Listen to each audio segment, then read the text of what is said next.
Strong operating results, rising home values, and below average mortgage rates are just some of the factors behind AM Best's stable outlook on the U.S. title insurance segment.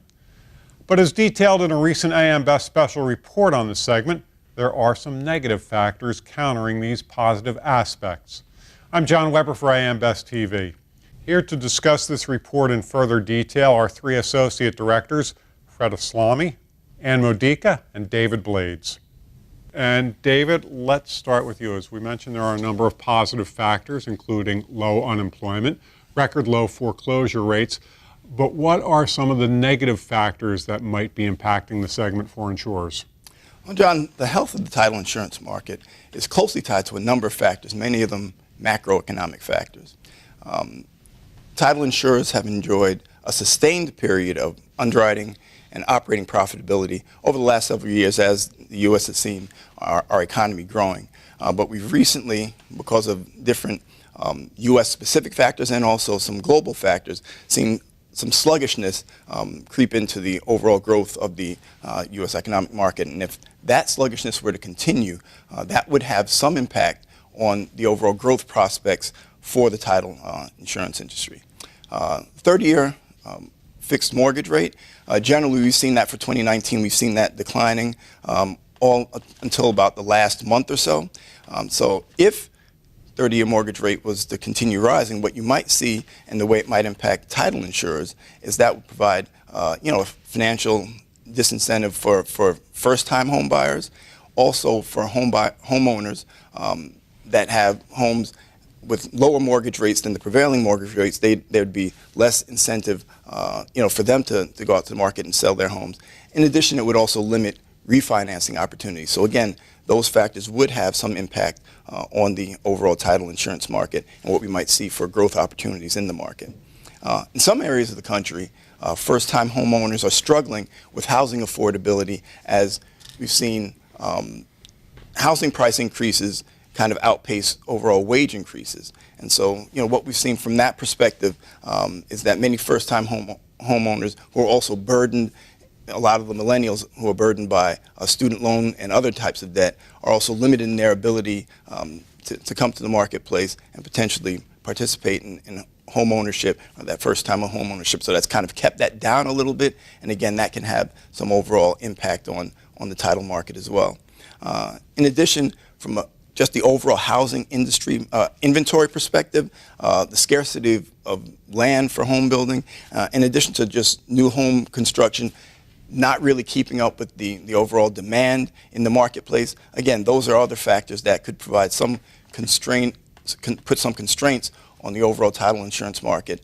Now, the segment's return on equity levels have risen a little bit over each of the past 3 years, but have not hit the high water mark of 27% that they hit back in 2012. What factors have helped bolster the steady level of ROE over the past few years?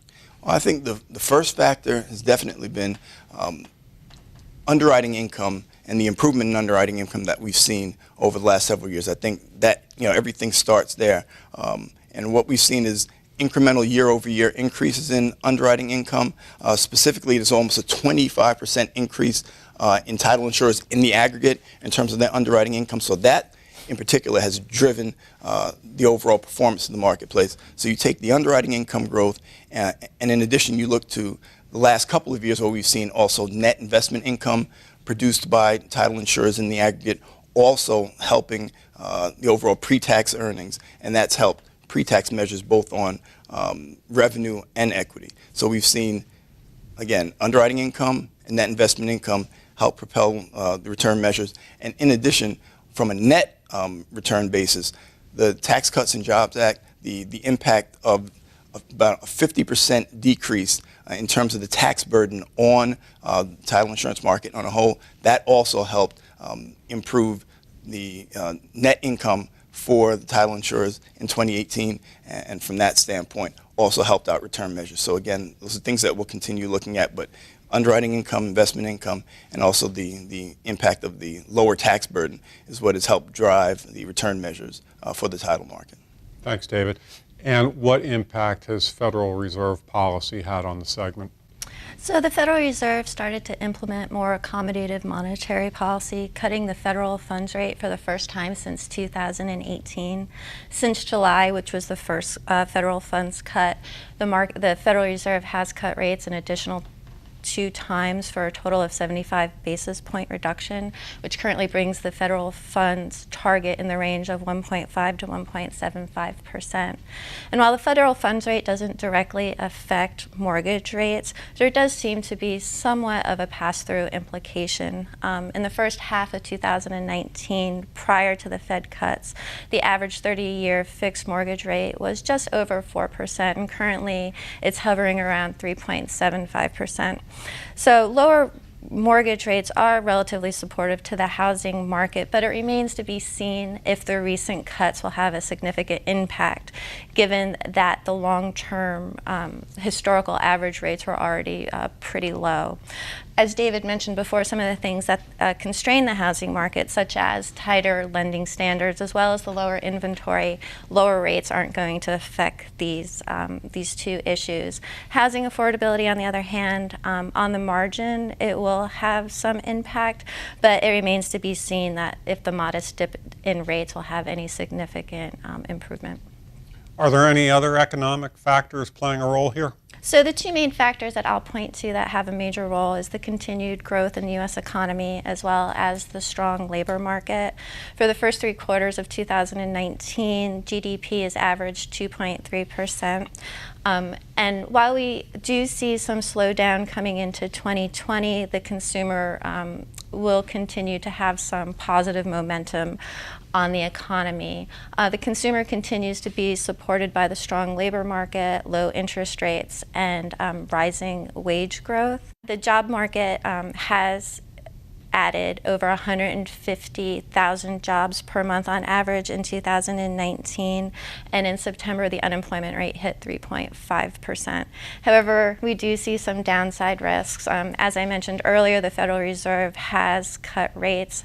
They are doing this because they see downside risks, which mainly come from a slowdown in global economic growth, as well as some uncertainty surrounding trade policy. Fred, getting back to the title segment and specifically some emerging developments, can you take us through a significant merger that was announced but did not occur? Sure. Actually, in March 2018, Fidelity National, which has about 35% market share in the title insurance industry, announced that it's purchasing Stewart Title, which has about 11-12% market share, for $1.2 billion. This arrangement was opposed by a number of regulatory agencies throughout the states, particularly New York State Department of Finance, which ultimately objected to the acquisition because there would be a major impact on Stewart's New York title insurance penetration.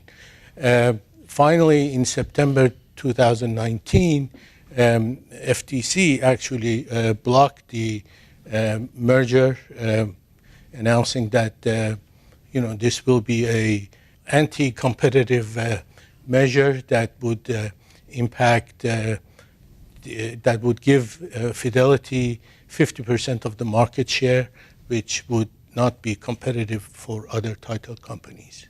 So given this experience, we don't see any major announcements in the future for these or other larger title companies to be joining together, and that would kind of stabilize the market for the time being. Do you think technology is accelerating the pace of change for title insurers? Absolutely. Overall, for the entire mortgage industry, in which title is a big segment, digitization has been a major factor, has made life easier for both the customers and clients of these companies. Nowadays, you can do your you can refinance your mortgage, or do your mortgage basically through your iPhone or iPad, and with e-signature, life has been made easy for everybody. The goal for the implementation of application of these technologies for these companies has been to make life easier for the customers. For example, nowadays you rarely see appraisers going to homes and appraise the house. Databases are available that mortgage companies, title companies can take a look at the value of those homes.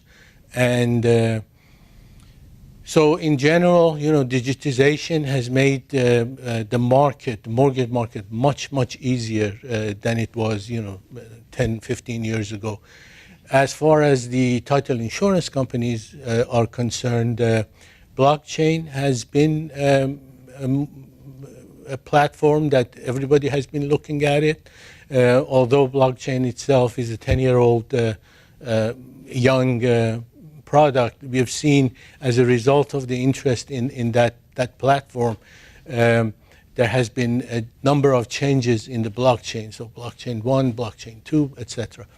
And the impact that this will have in creating efficiencies for title companies is tremendous. We are not there yet, but hopefully the goal is to use the blockchain to make the market, the title insurance market, more efficient, not to replace title insurance with blockchain, though. Thank you, Fred and David. You can find the full report online at ambest.com. And for AM Best TV, I'm John Weber.